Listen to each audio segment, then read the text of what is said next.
नमस्ते विद्यार्थियों, आपकी हिंदी अध्यापिका मैं किरण पे आप सबका हार्दिक स्वागत करती हूँ। आज हम पढ़ रहे हैं आपकी पाठ्य पुस्तक स्पर्श भाग 2 का अध्याय। इस अध्याय को शुरू करने से पहले देखिए इस चित्र में क्या हो रहा है। इस चित्र को देखकर आप यही कहेंगे कि जब हम कोई कार्य करते हैं अपने जीवन में तो वो कार्य एक समय में बहुत सारे करने पड़े तो हमारी ये स्थिति हो सकती है। यानी हम कहें कि जो गृहिणियाँ हैं तो वो एक समय में अपनी सारी जिम्मेदारी को निभाती है। न केवल गृहिणियाँ बल्कि सभी मनुष्य अपने काम को लेकर बहुत ही चिंतित रहते हैं। तो उस कार्य को पूर्ण करने की हमेशा उधेड़-बुन में वो व्यस्त रहते हैं कि ये कार्य हो गया, अब इस अगले कार्य को कैसे किया जाए। तो आज के वर्तमान में भी यानी कि अगर उसके पास काम नहीं है फिर भी वो आने वाले काम को लेकर चिंतित रहता है कि उस कार्य को मैं कैसे पूरा करूँगा। तो कहने का अर्थ है कि व्यस्त व्यक्ति के जीवन में हमेशा तनाव रहता है, टेंशन रहती है और उसके पास इतना सारा कार्य होता है कि वो समझ नहीं पाता है कि पहले कौन सा करूँ और उस कार्य को मैं कैसे पूरा करूँ, फिर मैं कैसे दूसरे वाले कार्य को शुरू करूँ। तो ऐसे व्यस्त जीवन में रहने वाले व्यक्ति की, जैसे अगर आज के आधुनिक युग की बात करें तो टेक्नोलॉजी ने बहुत आगे अपने कदम पसारे हैं। जैसे फ़ोन का प्रयोग करते हैं तो आज भी आप फ़ोन और लैपटॉप और भी कोई प्रोजेक्टर की सुविधा से हमारे ऑनलाइन की मदद से पढ़ाई कर रहे हैं। तो ये चीज़ें क्या करती हैं, एक समय तक सीमित है लेकिन हम लगातार उसको देखते रहेंगे, सुनते रहेंगे तो ये हमारी मानसिक शक्ति को कमज़ोर करता है। जैसे लगातार टीवी देखने से भी तनाव उत्पन्न हो जाता है, आँखें में जोर बढ़ने लग जाता है, वैसे ही रिमोट से भी अगर हम टीवी देखते हैं या फ़ोन का प्रयोग करते हैं या लगातार ऑफिस का कार्य हो जाता है तो हम कहेंगे कि कार्यभार ज़्यादा होने की वजह से व्यक्ति की तनाव की स्थिति आ जाती है। तो कैसे हम इस तनाव से मुक्ति पा सकते हैं? तो आप कहेंगे कि हम योगा करें, है ना। क्योंकि इस तनाव से मुक्ति का एक ही जरिया रहता है, योगा करो, ध्यान करो, अपना कॉन्सेंट्रेशन रखो, धैर्य रखो। तो इस तरह की बातें तो हम कर लेते हैं लेकिन क्या वास्तविक जीवन में हम उसको पूरा करते हैं? तो बौद्ध धर्म की ये परंपरा है और ये एक विधि के रूप पर हमें अपनानी चाहिए। तो ये जो अध्याय है वो इसी पर आधारित है।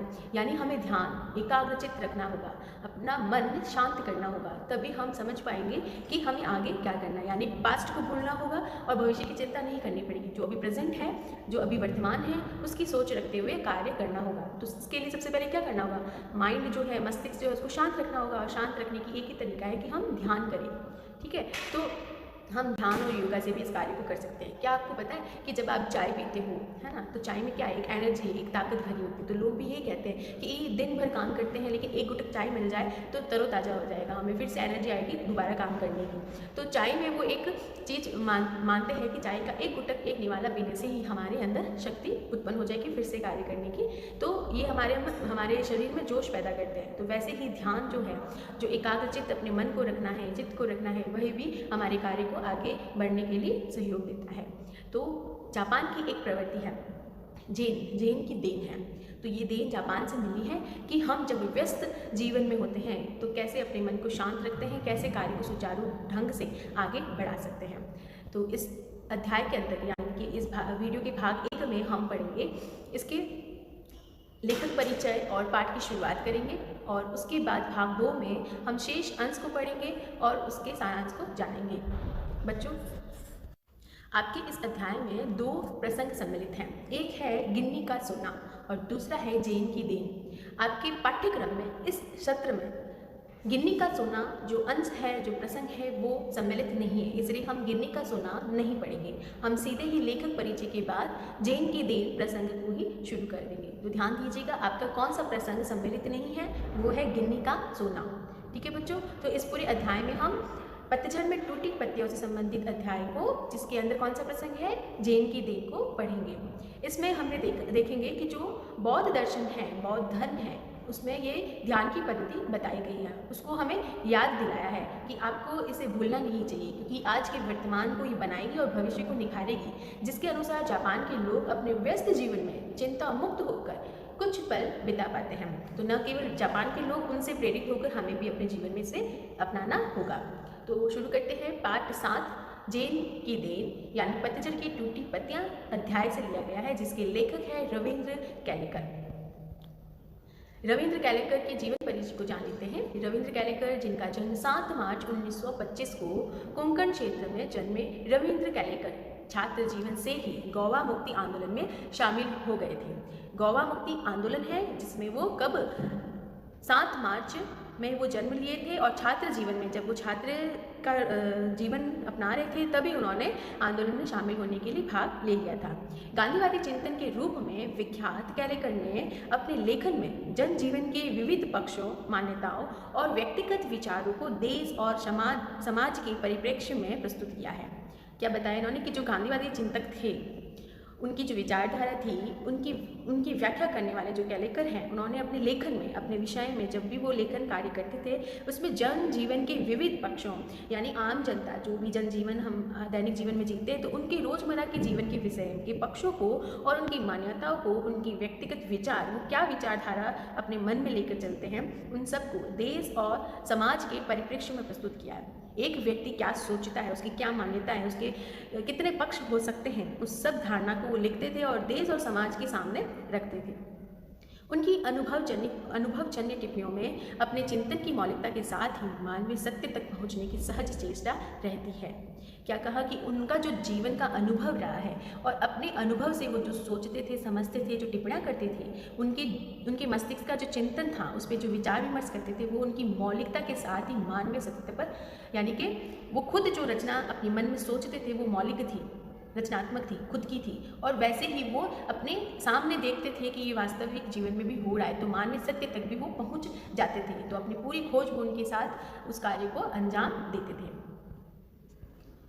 कोंकणी और मराठी के शीर्ष स्तर, यानी कि कोंकणी भाषा है एक जगह है और मराठी एक स्थान है, दोनों जगह के शीर्ष स्थल सबसे टॉप पर लेखक का नाम आता है और ये पत्रकार भी रह चुके हैं, इसलिए हम कहेंगे लेखक और पत्रकार रविंद्र कैलेकर की कोंकणी में, यानी कोंकणी भाषा है, कोंकणी में 25 और मराठी में 3, हिंदी और गुजराती में भी कुछ एक पुस्तकें प्रकाशित है। तो इनकी जो पुस्तकें हैं वो इन 3 भाषाओं में प्रकाशित हो चुकी हैं। कैलेकर ने काका कालेलकर की अन्य पुस्तकों का संपादन और अनुवाद भी किया है। गोवा कला अकादमी, जब वो छात्र अवस्था में थे तभी उनसे जुड़ गए थे, तो गोवा कला अकादमी के साहित्य पुरस्कार सहित कई पुरस्कारों से सम्मानित भी हो चुके हैं। तो इनकी प्रमुख कृतियाँ कौन सी हैं? कांकणी में उज्वा ढाचे सूर, समीधा, सांगली, ओथाबे, और मराठी में है कोंकणीचे रजकरण, जापान जसा बिस्ला, और हिंदी में है पतझर में टूटी पत्तियां। तो ये इनकी क्या है, प्रमुख कृतियां हैं जिन पे उनको अनेक पुरस्कार भी मिले हैं। अब हम शुरू करते हैं इस अध्याय का दूसरा प्रसंग जिसका शीर्षक है जैन की देन। पाठ को शुरू करने से पहले हम रूपरेखा जान लेते हैं। गागर में सागर, आपने नाम सुना ही है, ये एक मुहावरा है। कहने का मतलब कि किसी छोटे से अंश में उसके अर्थ बहुत बड़े देखे जा सकते हैं। तो गागर में सागर भरने की जो बात है वो मुहावरे को जीवित करके इस पाठ में प्रस्तुत किया गया है। यानी इसे केवल पढ़ने और सुनने से ही नहीं बल्कि जागरूक और सक्रिय नागरिक बनने की प्रेरणा भी दी जा सकती है। यानी इस पूरे प्रसंग में जब हम पढ़ेंगे तो बहुत अच्छे से मुहावरे का प्रयोग किया है जो कि अपने गूढ़ अर्थ को प्रस्तुत करता है। एक छोटे से बात में बहुत बड़ी अर्थ, बहुत बड़ी बात छुपी होती है। तो वही बात होगी कि गागर में सागर बनने की बात। ठीक है बच्चों। और दूसरी इसी प्रसंग जिसका शीर्षक क्या है, जैन की देन, है ना। तो इसमें बौद्ध दर्शन में वर्णित ध्यान की उस पद्धति की याद दिलाता है जिसके कारण जापान के लोग आज भी अपनी व्यस्ततम दिनचर्या के बीच कुछ चैन भरे पल पा जाते हैं। यहाँ पर लेखक के लिखा है, तो जापान में मैंने अपने एक मित्र से पूछा जहाँ के लोगों को कौन सी बीमारियाँ अधिक होती हैं। वहाँ जापान में जो एक मित्र था उससे एक लेखक ने पूछा कि यहाँ के लोग, कहाँ के जापान के लोगों को कौन सी बीमारियाँ अधिक होती हैं। मानसिक, उसने जवाब दिया। उसने क्या बताया, मानसिक बीमारियाँ। यहाँ के 80% यानी कि कुछ प्रतिशत के लोग, फीसदी का अर्थ होता है प्रतिशत, वो मनोरुग्ण यानी मानसिक रोगी, मानसिक बीमारी से ग्रसित होते हैं। तो 80%, 80% लोग किससे, मनोरुग्ण क्या होगा, मानसिक बीमारी, ठीक है, मानसिक रोग को बताया है मनोरुग्ण। तो 80% मनोरुग्ण होते हैं। किसने बताया, जापानी मित्र ने लेखक को बताया। ठीक है, इसकी क्या वजह है। अब लेखक कहता है कि इसकी वजह क्या है कि वो मनोरुग्ण बन जाते हैं। तो कहने लगे, हमारे जीवन की रफ्तार बढ़ गई है, जहाँ कोई चलता नहीं बल्कि दौड़ता है, कोई बोलता नहीं बकता है। हम जब अकेले पढ़ते हैं तब अपने आप से लगातार बड़बड़ाते रहते हैं। बड़बड़ाने का अर्थ क्या होता है, जो कि हम जवाब पर जवाब देने लग जाते हैं। तो जवाब दबा कर कहने के लिए बात करते हैं, बड़बड़ाने, जैसे अभी हो गया था, है ना। तो हम क्या करते हैं, इसमें समझा रहे हैं कि जब हमारे जीवन की रफ्तार बढ़ती जा रही है, दिन पर दिन बढ़ते जा रहे हैं, कुछ समय बाद हमें लगता है कि इतने साल बीत गए, हम इतने बड़े हो गए, या हमने अपने जीवन में क्या क्या किया। जब हम अपने पास्ट को देखते हैं तब हमें लगता है कि इतना जीवन आगे निकल गया, तो रफ्तार बहुत तेज गति से बढ़ जाती है ना। तो यहाँ कोई चलता नहीं बल्कि दौड़ता है। कहने का मतलब कि जापान के अंदर की बात बता रहे हैं कि वो मित्र कह रहा है कि यहाँ कोई लोग चलता नहीं है, दौड़ता है। मतलब अपने जीवन की हर कार्य को वो इतनी रफ्तार से करता है। कोई बोलता नहीं, या बोलने को या किसी को बात करने का अवसर नहीं मिलता, बल्कि कोई बोलता नहीं, बकता है। बस कुछ भी बोलोगे तो वो टेंशन में इतना होगा कि वो उस बकवास ही करेगा अगर उसको कुछ किसी ने छेड़ दिया तो। हम जब अकेले पढ़ते हैं तब अपने आप से लगाते, अब ऐसी कंडीशन आ गई कि जब व्यक्ति अकेला पढ़ता है तो अपने अंतर मन में जो द्वंद्व चलता है उसकी वजह से वो अपने आप से ही बातें करता है, हाँ ये, हाँ वो, ये, तो उसको शांति कहीं पर भी नहीं है ना। अब आगे बता रहे कि अमेरिका से हम प्रतिस्पर्धा यानी कि प्रतियोगिता, कंपटीशन, है ना, मुकाबला करने लगे हैं। तो कौन कह रहा है, वो उसका मित्र कह रहा है। तो जापान और अमेरिका की प्रतिस्पर्धा की बात वो कह रहा है। 1 महीने में पूरा होने वाला काम 1 दिन में ही पूरा करने की कोशिश करने लगे। यानी जापानी लोग की धारणा है और वो ये मानते हैं कि 1 महीने में जो कार्य पूरा होता है उसको वो सिर्फ 1 दिन में पूरा करने की कोशिश करते हैं। तो आप ये सोच भी सकते हो, 1 महीना में कितने दिन होते हैं, 30, 31, तो इतने दिनों का कार्य कोई 1 दिन में करना संभव है नहीं, हमें नहीं लगता। लेकिन जापान में ऐसे लोग कार्य करते हैं इतनी तेज रफ्तार में, क्योंकि उनका अमेरिका से क्या हो रहा है, कंपटीशन हो रहा है, प्रतिस्पर्धा हो रही है। वैसे भी दिमाग की रफ्तार यानी तेजी हमेशा तेज ही रहती है, और उनका दिमाग सोचो कितना रफ्तार से दौड़ेगा, ठीक है। उसे स्पीड का इंजन लगाने पर वह 1000 गुना अधिक रफ्तार से दौड़ने लगेगा। यानी कि दिमाग की कंडीशन बताइए कि अगर उस पर ब्रेक लगा दिया जाए, स्पीड का अगर इंजन उसके अंदर है, रफ्तार से दौड़ने का अगर उसमें इंजन भरा हुआ है, तो उससे 1000 गुना अधिक रफ्तार से दौड़ना वो शुरू कर देगा। समझ में आ रहा है। जैसे यहाँ पर क्या बताया कि वैसे ही दिमाग की रफ्तार हमेशा तेज ही रहती है, वो ऑलरेडी तेज चलता है, और उसमें अगर 1 महीने का काम 1 दिन में करे तो वो बहुत ही तेज चलेगा। लेकिन ज़रूरत क्या पड़ेगी, उसमें रफ्तार का इंजन भरने की, तो जिससे तो वो डेफिनेटली दौड़ेगा ही, ठीक है। फिर एक क्षण ऐसा आता है जब दिमाग का तनाव यानी जो द्वेष की स्थिति है, जो टेंशन उसको लगती है, वो बढ़ जाती है। आखिर कब तक दिमाग चलेगा, कितना उसको हम करते रहेंगे। तो ऐसे में ऐसी कंडीशन आएगी एक वक्त जब उसमें दिमाग में तनाव उत्पन्न होगा, दर्द उत्पन्न होगा, उसको समझ नहीं आएगा, वो हर कार्य को मतलब गड़बड़ करने की आशंका रहेगी उसमें, है ना। तो और पूरा इंजन जो होता है दिमाग में जो भरा हुआ स्पीड का जो इंजन है वो टूट जाता है। यही कारण है कि जिससे मानसिक रोग यहाँ बढ़ रहे हैं। तो उन्होंने कारण क्या बताया कि लोग इतनी तेज गति से कार्य करते हैं, स्पीड का इंजन उसके दिमाग में भरा है कि वो बहुत ही तेज कार्य करते हैं, यानी 1 महीने के कार्य 1 दिन में करते हैं, जिसकी वजह से वो अपने आप को नहीं संभाल पाते, क्योंकि एक स्थिति ऐसी आती है कि जब दिमाग का तनाव बढ़ जाता है, इसीलिए उनको मानसिक रोग की बीमारी हो जाती है।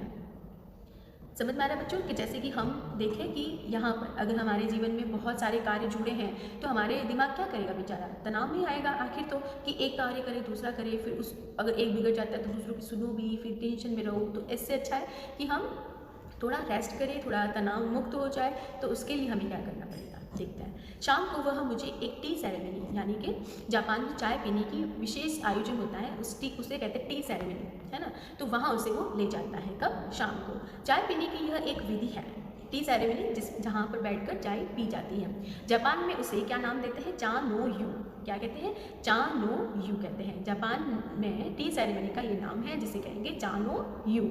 और यही कौन सी है, ये ऐसी विधि है जहाँ पर चाय पिया जाता है मानसिक तनाव को दूर करने के लिए। समझ में आ रहा है ना। तो यहाँ पर इस तरह से एक क्या होता है, टी सेरेमनी का आयोजन होता है, वहाँ पर चाय को दिया जाता है, और कैसे छोटे छोटे प्यालों में एक घुटक चाय को देखते हैं आगे, है ना। वह एक 6 मंजिला इमारत थी, किसकी बात करें, जहाँ पर उसको शाम को ले जाया गया। वो एक 6 मंजिला इमारत थी जिसकी छत पर दफ्ती होता है लकड़ी की खोखली सरकने वाली दीवार, जिस पर चित्रकारी होती है। जैसे आपने देखा होगा कि जापान के अंदर इस तरह से ऊपर छप्पर जैसा होता है, तो वो खोखली सी एक इस तरह से होता है ना, हाँ समझ गए होंगे। तो वो वहाँ पर लगी थी और वो चित्रकारी से भरी थी, सुंदर थी, ठीक है। और चित्रकारी वाली दीवारों वाली तातामी, तातामी यानी चटाई। वहाँ पर जब अंदर प्रवेश करते हैं तो एक अच्छी सी चटाई थी जिसे क्या नाम दिया, तातामी। ठीक है। जमीन वाली एक सुंदर पर्णकुटी पत्तों की बनी कुटिया, पर्णकुटी पत्तों की बनी कुटिया वहाँ पर लगी हुई थी। बाहर बेढब सा यानी बेडोल सा, जिसका कोई आकार प्रकार समझ नहीं आ रहा हो, है ना, एक मिट्टी का बर्तन था। यहाँ पर बाहर की तरफ देख रहे हो, ये मिट्टी का बर्तन है और यहाँ पर ये अंदर देख रहे हैं, यहाँ पर मिट्टी का क्या है, बर्तन था, उसमें पानी भरा हुआ था। हमने अपने हाथ पाँव इस पानी में धोए, टॉयलेट से पहुँचे और अंदर आ गए। तो उन्होंने पूरी एक एक प्रक्रिया को यहाँ पर बताया। अंदर चाइनीज़, चाइनीज़ कौन होता है, जापानी विधि में चाय पीने वाले व्यक्ति को कहते हैं चाइनीज़। वो वहाँ पर बैठा हुआ था, उसने हम लोगों को देखा और खड़ा हो गया और कमर झुकाकर उसने हमें प्रणाम किया। वहाँ पर एक नियम समझ लो, रीति समझ लो इस चीज़ को। तो वो हमें देखकर खड़ा हुआ और उसने हमें झुककर प्रणाम दिया। दोजो, दोजो मतलब आइए तशरीफ़ लाइए। दोजो का अर्थ क्या है, आइए तशरीफ़ लाइए कहकर स्वागत किया, यानी हम सबका उन्होंने स्वागत किया। बैठने की जगह हमें दिखाई और अंगीठी सुलगाई। उसने हम लोगों का स्वागत कैसे किया, उन्होंने कमर झुकाकर हमें प्रणाम किया और क्या वर्ड बोले, आइए तशरीफ़ रखिए नहीं, जापान में उन्होंने बोले दो जू। ठीक है। इस प्रकार से उन्होंने जगह बताई कि आइए यहाँ बैठिए और वो अंगीठी सुलगाने लग गया था।